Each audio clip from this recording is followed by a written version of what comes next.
Un saludo a todos mis amigos del canal Hablemos de Ajedrez. Hoy por acá de nuevo en La Brega. Quiero mostrarle hoy una partida muy interesante que en lo particular a mí me hizo una impresión muy grande en la época que se jugó. Fue en el año 1972 y fue nada menos que la partida jugada, la sexta partida del match por el campeonato del mundo de la época entre el gran Bobby Fischer contra el entonces campeón del mundo Boris Spassky.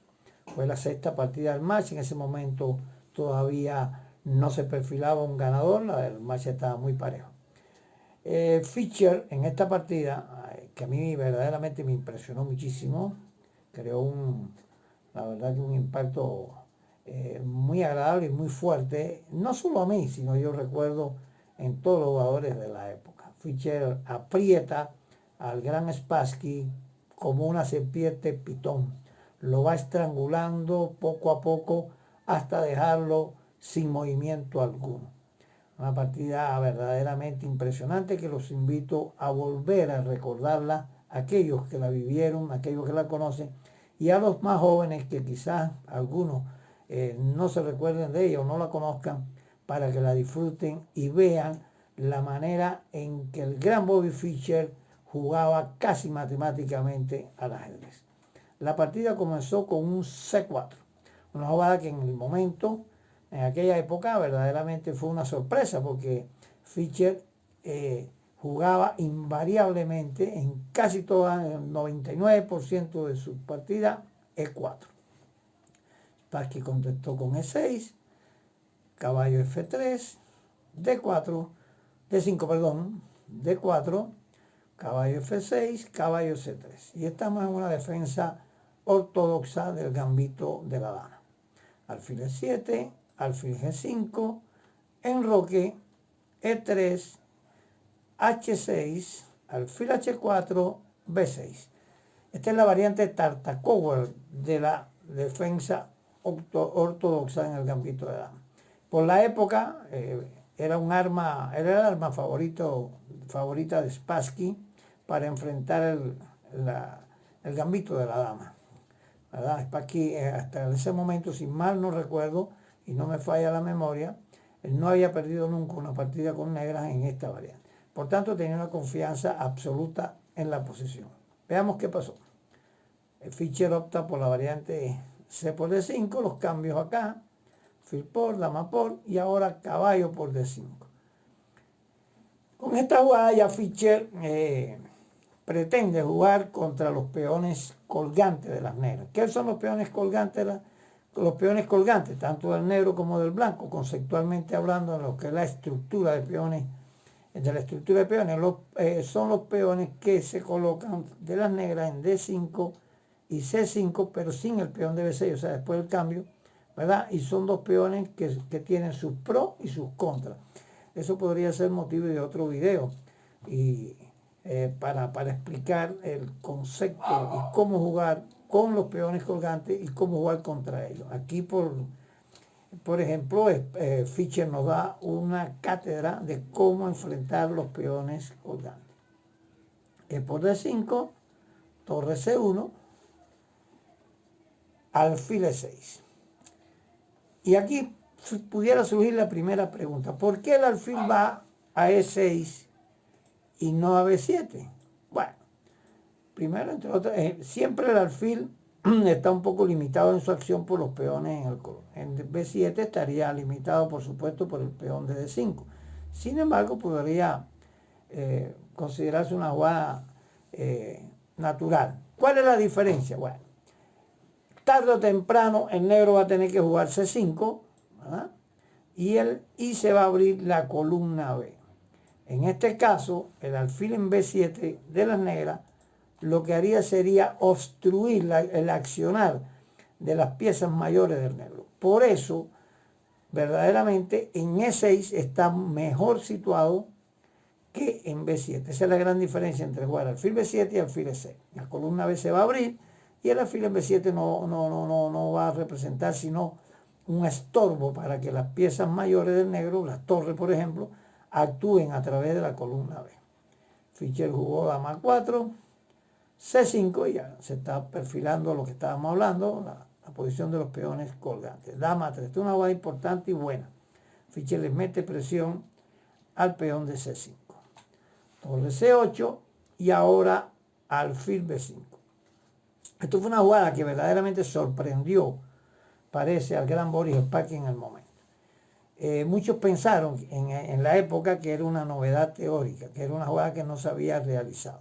Anteriormente las jugadas que más se hacían en este caso era alfil E2, caballo D7, y el negro no tuvo grandes problemas en las partidas que se jugaron de esta manera. Ahora, alfil B5. ¿Fue una novedad o no fue una novedad? Bueno, pues parece paradójico, pero no lo era. Se había jugado una partida precisamente entre dos grandes maestros de la antigua Unión Soviética, el gran Semyon Furman contra Efim Keller, en un campeonato en la Unión Soviética. Por tanto, no fue una novedad teórica. Pero parece increíblemente que sorprendió al gran Boris Spassky. Spassky acá jugó A6. Y esta jugada ya fue media considerada como no un error, pero sí una jugada dudosa, porque este peón de A6 va a quedar débil sin ningún tipo de justificación. Según se comentaba en la época, después de la partida, el gran maestro Keller, que por cierto era uno de los asesores de Spassky en este match, él comentó que él le había recomendado a Spassky jugar dama B7 si se le producía esta posición. Ahora, la pregunta es, ¿se le olvidó esto al gran Boris Spassky o sencillamente lo consideró una jugada como otra cualquiera y prefirió jugar a 6? Esa respuesta, el único que la podría dar sería el gran Boris Spassky. Lo cierto es que pasó así, a 6, D por C5, B por C5 y ya tenemos lo que llamamos los peones colgantes. ¿Y por qué se le llaman colgantes? Porque están medio colgando. Fíjese que cualquier movimiento del peón, de cualquiera de los peones, pudiera generar una debilidad. Por ejemplo, si el peón avanza a C4, la debilidad sería la casilla de 4. Y si avanza en D4, ¿verdad? Pues entonces las debilidades serían en C4 y E4, sobre todo C4. Sin embargo, esos serían los posibles defectos.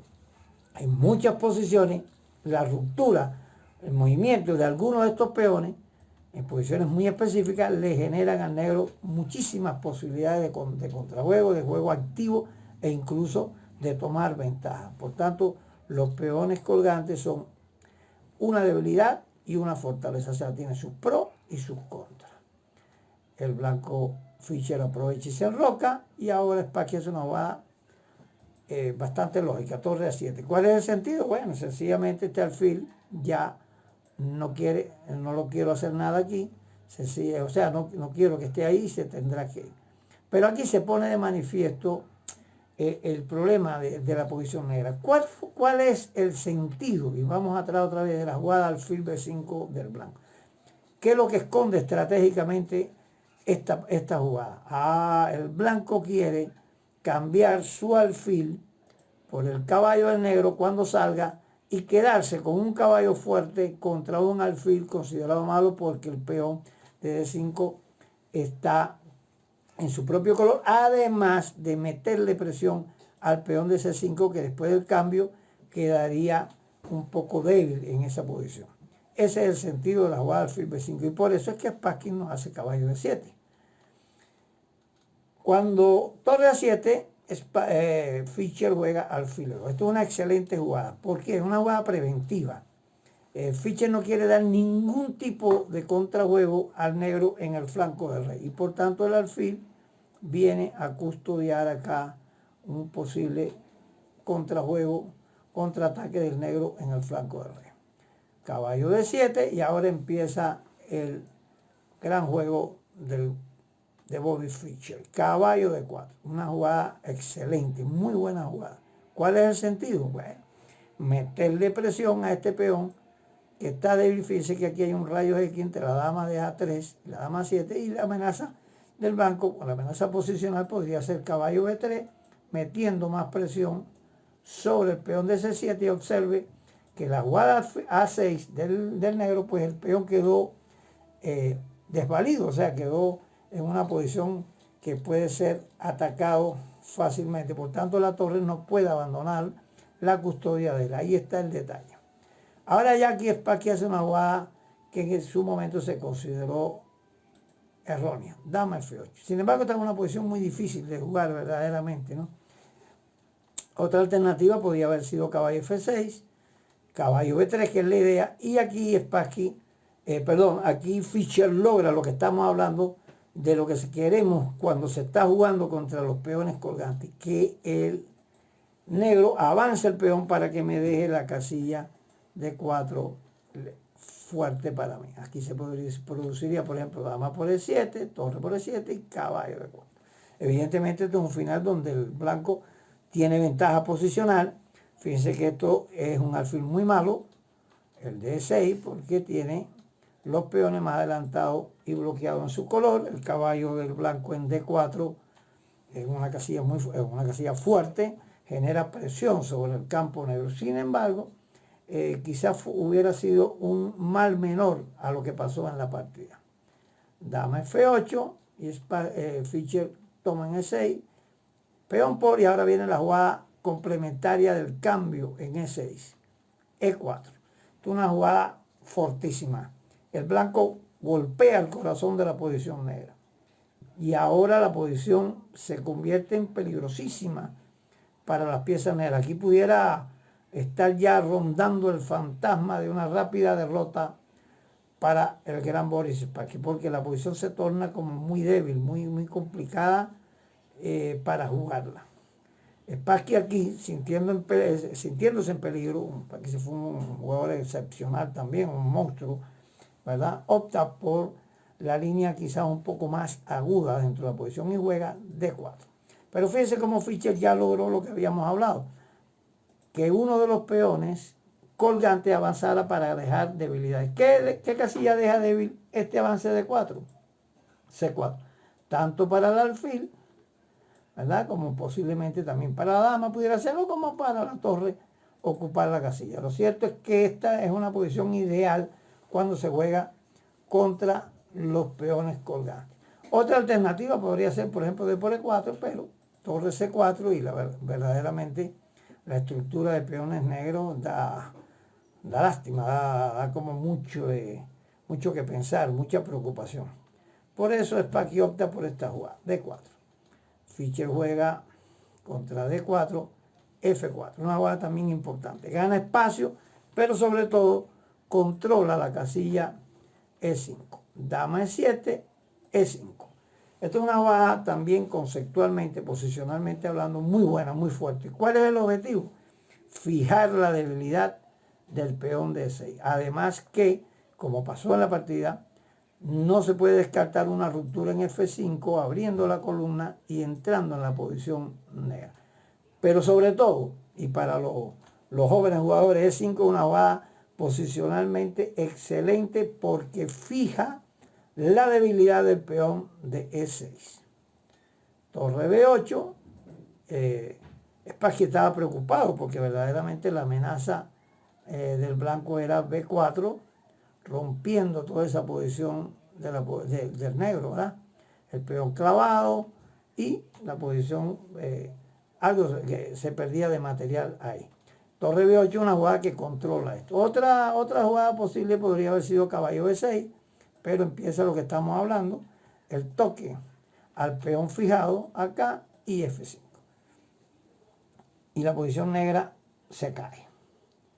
Es una posición que está perdida. Por eso Spassky opta por torre B8 y ahora alfil C4. Admiración. Casilla fuerte, ¿verdad?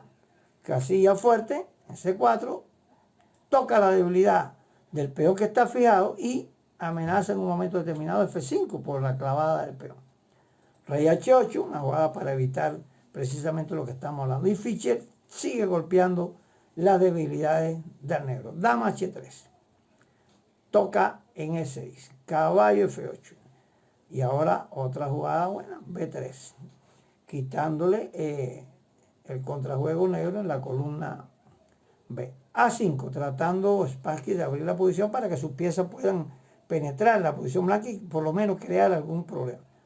Pero de aquí en adelante Fischer juega verdaderamente magistral, es como una máquina de jugar. Y por eso yo le diría, o digo que Fischer jugó en esta partida, cuando hablé en el, en el inicio del video, es como una serpiente pitón. Aprieta, aprieta, aprieta al contrario, en este caso al gran Boris Spassky, hasta dejarlo totalmente sin respiración, totalmente colapsado. Veamos cómo lo hace. F5. En el momento exacto, Fischer rompe la posición y penetra en el campo enemigo. Es una jugada fortísima. Primero, se va a abrir la columna F, hay entrada. Segundo, el peón de pasado va a ser terrible y la posición en el campo de las casillas blancas negras van a quedar sumamente débiles. Aquí esto es lo que podríamos llamar debilidad de color, y en este caso de color blanco. Por F5, torre por F5, y ya empiezan los problemas. La idea podría ser torre F7 y se acaba esto. Spassky hace caballo H7. Esta jugada es una jugadita que tiene su veneno, ¿verdad? Fischer, por supuesto, en la partida no cayó en ella. Aquí cualquiera que no tuviera paciencia, que pensara que ya la partida está ganada, podría caer en la trampita que lanzó el gran Boris Spassky. Vamos a ver. Fischer hizo torre CF1, dobló sus torres, ¿verdad? Mete presión otra vez en F7 y genera, es un estrangulamiento total en la posición del negro. Ahora, ¿qué pasaba si en lugar de torre F1 el blanco se lanzara inmediatamente a torre F7? Entonces vendría la jugada caballo G5 y de pronto se vira la tortilla. Por eso, un consejo para los jóvenes jugadores que están iniciándose en el juego y a los que también tienen experiencia: paciencia, cuidado. Mientras más ganadito, más cuidadito. Siempre hay que tener pendiente, siempre hay que tener presente qué pretende el negro, perdón, el negro no, qué pretende el contrario en sus jugadas, qué pretende, qué quiere hacernos. Y evidentemente caballo H7 es una trampita para o contra torre F7. Entonces Fischer dobla las torres, ya esta posición está muy mala para el negro. Dama de 8, dama G3. Esta jugada tiene un sentido profundo. Fischer quiere hacer E6, controla la casilla F7 y le da la posibilidad a la dama de centralizarse y meter más presión todavía en el juego negro. Torre 7. Y ahora otra jugada importantísima, que es muy didáctica, digámoslo así, y es parte de ese apretón, de ese estrangulamiento que Fischer le ha creado en esta partida. H4. La idea de H4, bueno, muy sencilla: quitarle la posibilidad al caballo negro de activarse por G5.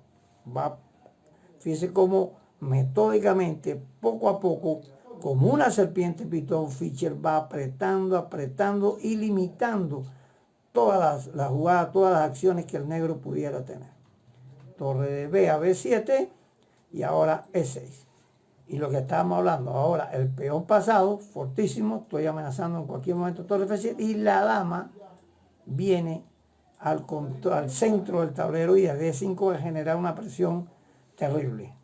Torre BC7, el negro no tiene muchas jugadas que hacer, dama E5. Y lo va apretando poco a poco y lo va limitando poco a poco y le va creando una asfixia total en la posición negra. Dama de 8 y aquí Spassky ahora sencillamente no tiene opciones, no tiene nada que hacer, es esperar a ver qué pasa.